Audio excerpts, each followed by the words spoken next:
यह जो जीवन हमें प्राप्त होता है, ये शरीर प्राप्त होता है, यह तो पंचभूतों से बना शरीर है। और इस शरीर में आने के बाद शरीर दो प्रकार के होते हैं। एक होता है स्थूल शरीर और एक होता है सूक्ष्म शरीर।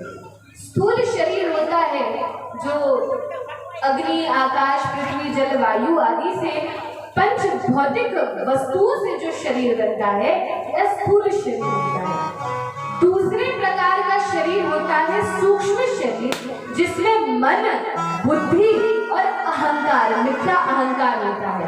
तो इन सब आठों वस्तुओं को मिलाकर, 8 तत्वों को मिलाकर यह शरीर बनता है।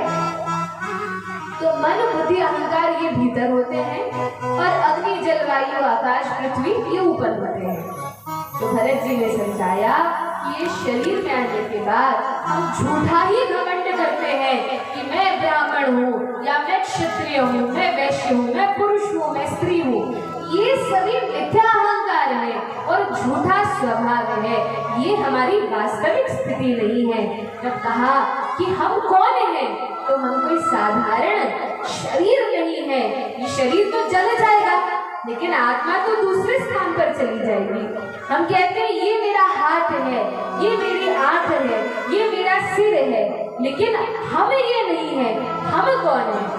यदि ये मेरा शरीर है तो मैं कौन हूँ? तो कहा मैं आत्मा हूँ। हृदय देश में जो आत्मा रहती है वह मैं हूँ और ये शरीर नहीं हूँ।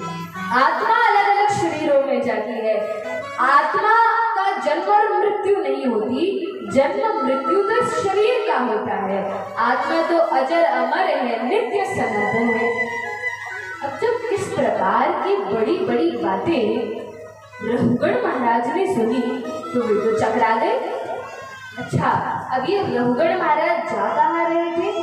तो कहा रघुगण भी बड़े ज्ञानी थे और कपिल देव का प्रवचन सुनने के लिए जा रहे थे और रास्ते में भरत जी मिल गए।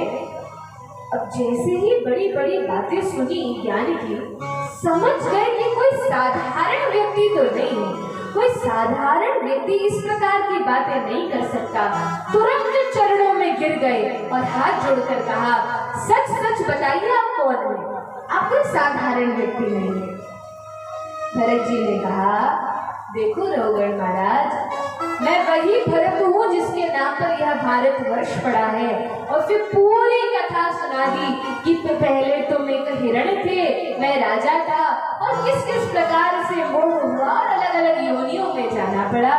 लेकिन देखो, अब मनुष्य जीवन मिला है, अब इसको व्यर्थ मत गवाओ, अब भगवान के भजन में लग जाओ। तो इस प्रकार से उपदेश करते हैं।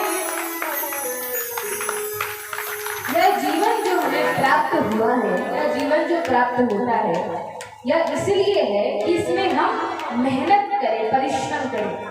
ऋषभ देव जो ज्ञान देते हैं उसमें कहते हैं कि मनुष्य जीवन में तपस्या करनी चाहिए। लेकिन तपस्या कैसी?